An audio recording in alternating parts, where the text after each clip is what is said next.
Been running the same routes across the canvas for 15 years. You get to know the rhythm of things, you know? The bakeries, the schedules, who needs what, when. But something felt off this morning. First stop at Grandma's kitchen, the baguettes were lined up all crooked. We will not be shelled near baguettes. Impossible. Then at Corner Cafe, 6 dinner rolls just escaped. Like, literally made a break for it. I'm chasing bread around the shop at 9 a.m. thinking, this has got to be some kind of weird Tuesday thing. My dad used to tell stories about bread acting strange, but I always figured he was just messing with me. Today, though, the whole grain varieties especially were completely weirded out. That's when I knew this wasn't just one batch gone wrong. This was bigger. Way bigger. The morning began like any other. Routine bakery inspection at précisément 8:32. But the sourdough. It seemed to sulk when criticized. Most unusual. I immediately suspected contamination. Perhaps seasonal affective disorder. The implications for Custard Cove's breakfast routines could be catastrophic. I documented everything with scientific precision. Defensive posturing, territorial aggression, hyperactive enthusiasm in the croissants.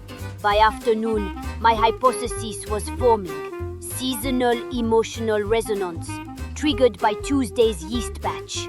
But I must be sure. The corner bakery was to be my next stop. Sacré bleu.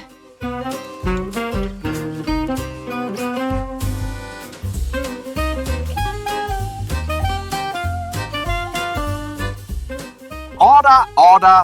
This situation has escalated beyond our initial projections. I've completed the yeast supplier investigation, cloud break organic provisions.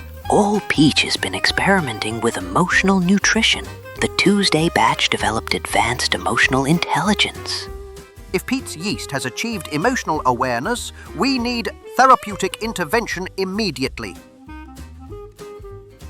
Well, I was right.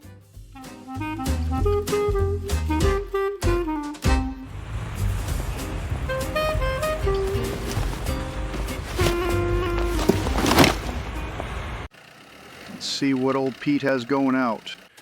I was delighted to have received a visit from the Crumbkins. They informed me that my Tuesday batch had developed unprecedented emotional intelligence. I've been giving my yeast cultures emotional nutrition for months now, playing them classical music, adding trace amounts of Tuesday essence, even reading them poetry on cloudy days. When that little fellow Whisk told me the bread had started having feelings, well, I nearly wept with joy. He understood immediately, asked if I could replicate the process with an added touch of stabilization. Of course I could! The Tuesday batch wasn't a mistake. It was a breakthrough waiting to happen. Now we can give every loaf in Custard Cove the gift of emotional awareness, if that's what they choose. And the Crumbkins officially designated my laboratory as the Emotional Enhancement Research Facility. I couldn't be happier. A few weeks later, the town threw a little ceremony. Tilda got recognized for catching this thing early, and old Pete got his award for the whole emotional yeast breakthrough. The Crumbkins made their therapy thing permanent, and honestly, turns out having feelings wasn't such a bad thing for the bread after all.